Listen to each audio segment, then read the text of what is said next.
Hi, my name is Becky Olatunji. I'm from Nigeria, West Africa. It's my pleasure being here on this platform talking to you. And today I want to share with you on identity. So, who are you? I know many times you must have had that question. Somebody must have asked you that question, maybe in an interview, or maybe you just met somebody newly and the person just asks you, "Who are you?" So, that is an opportunity to meet who you are, but most of the time, we answer that question based on who we think we want to be, not based on who our the understanding that we have of ourselves. Most of the time, we answer that question based on the picture that we see about ourselves, which most of the time does not correlate with who we actually are. So, who are you? Now, before you give me that answer, in the comment section, I'm going to be talking to you what identity is all about, then how your identity is being formed, and then how you can create a new identity, as in how you can create a desired identity. Now, what is identity? Identity is the understanding of what you are, the belief of who you are, the understanding of who you are, which in turns impacts on your behavior. It is what you believe you are. Most of the time, we subconsciously we think we are this, but we act differently because deep within us is what we believe that we act out. So the way you behave is what you understand yourself to be. A king that behaves like a king is because he knows that he is a king. Now, a pauper that behaves like a pauper knows that he is a pauper. Now, for someone that is you see some people, they may actually not be in that palace, they may not be a king, but you see them behaving like a king. But because they have that understanding that they are a king, not because they are in the palace or they sit on the throne or they wear crown, but they have that understanding that they are a king, so they act that way.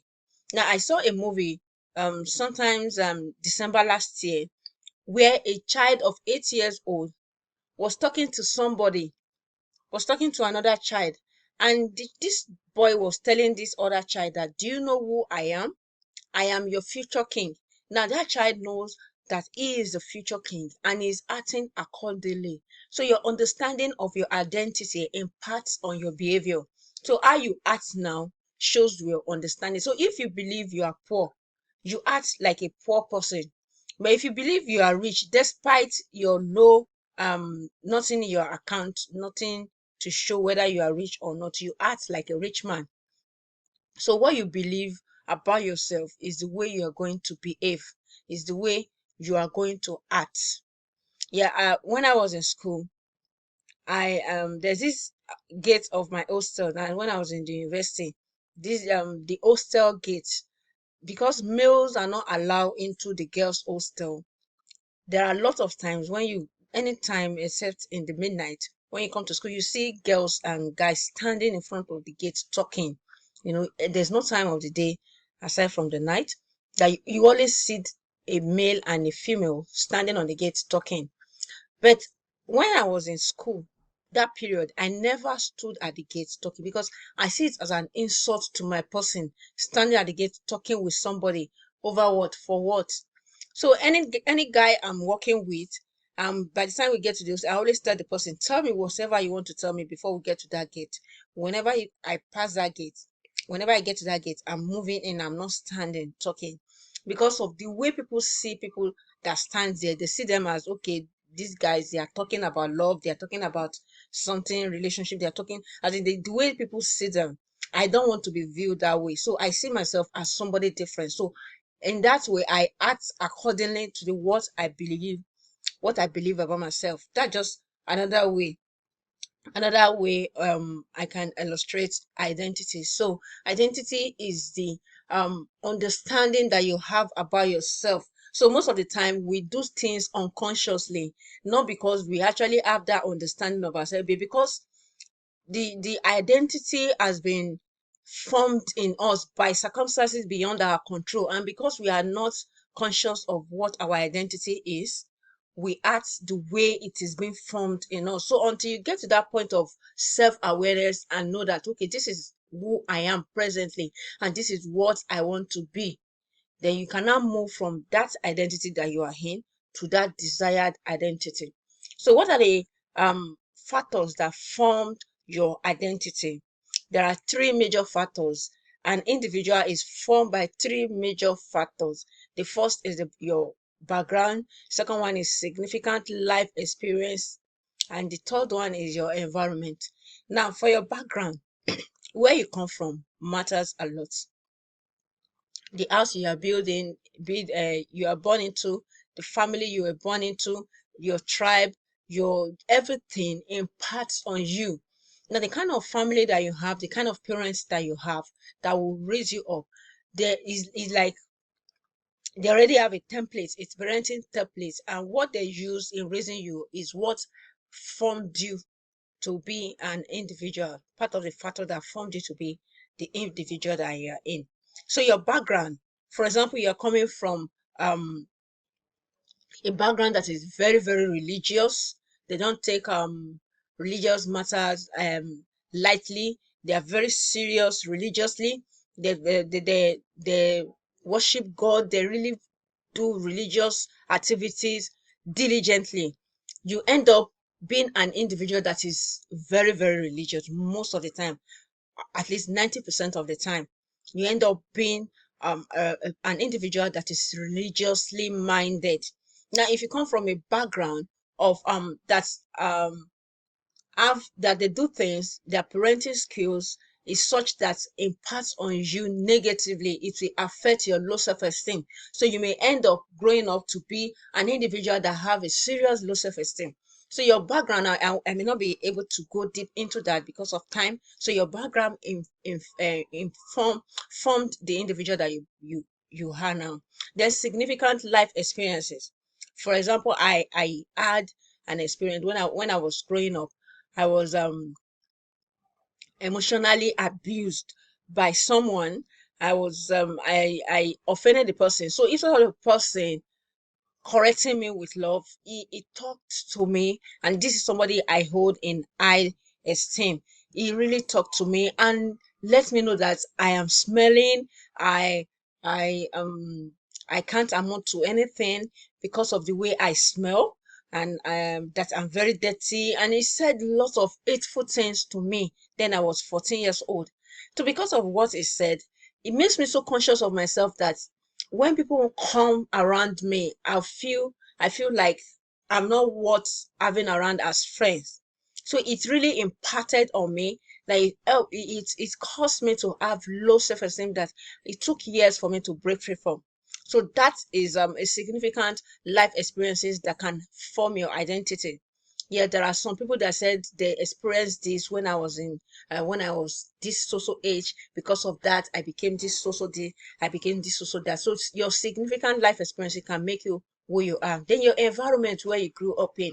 How conducive is that environment? How empowering that environment is? How well the environment is to you, health-wise, emotionally, in all areas, psychologically, in all area of life also matters. It helps to form your identity. So these are the three major factors that formed an individual identity. So how do you change your identity? Maybe from this factor you realize that you have an identity that you need to change. Maybe you are suffering from low self-esteem. You need to change your identity. You need to work on yourself and be a better person. The first thing is you need to unlearn. You need to unlearn all those negative things that has been taught to you. So you just sit down, think about the things that you think about yourself. The like I said what you believe about yourself is what impacts your behavior. So if you kept telling yourself that I can't do this, I'm not capable of doing this, I'm not capable of having this friend, I'm not capable of going to this place, I can't do this. Now you are limiting yourself. You need to sit down and unlearn that. Now think back, what made you think that you can't do this? What made you think that you can't achieve that? What made you think that you are not capable of doing what you're supposed to do?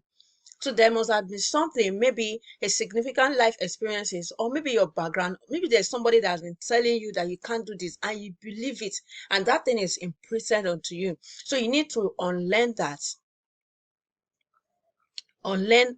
thing, those negative things that has imparted you, that has formed this negative identity.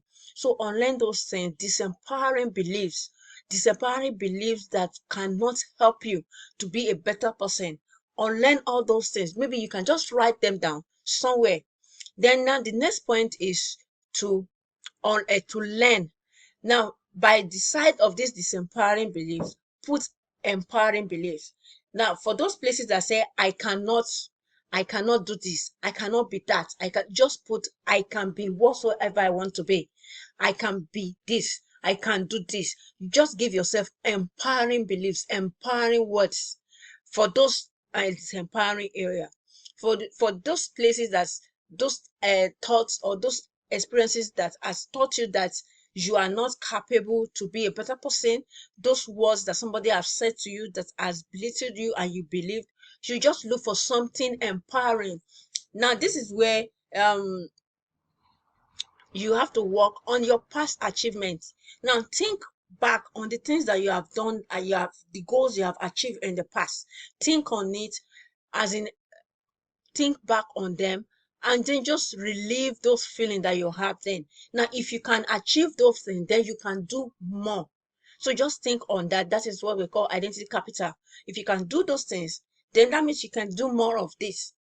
So you just tell yourself, keep telling yourself that, and relearn. Now the third point is relearn. Now this learning thing is not just one off thing. It's something you keep learning. You keep learning and learning and relearning through affirmations. You start telling yourself the person that you want to be in future, what you want to be in future, the identity that you want to be in future. You start telling yourself that and start acting accordingly. Now if you believe you are a queen, go and read on what makes a queen a queen. Go and read on royalty. Go and read on how queen behave, how queen talk. Go and read on what makes someone a king. Read on them and start acting that way. If you believe you are a millionaire, so start acting like a millionaire. The money may not come now, but when the money comes, let it meet you already as a millionaire. You can't be a millionaire with a proper way of thinking. The money will not last. So you need to start telling yourself the things you want to be and start acting accordingly, because with time, habit is something that you do continually and until it becomes part of you. Keep relearning, keep saying it, and keep acting it, keep doing it until you become that identity that you desire. So these are just the 3 key points that can make you be the desired person that you want to be. So my name is Becky Olatunji. So who are you? Before I go again, let me ask you this question. Who are you? Now you can answer that in the comment section down. I would love to hear from you. So who are you? Now give me that definition of who you really are. And now be truthful about it. Who are you? Then you can now talk about who you want to be. Then you start working towards that way, the person you want to be. So I'm your family life practitioner. I am your coach. I'm your team mentor. So till I come your way again another time, be good. Bye bye.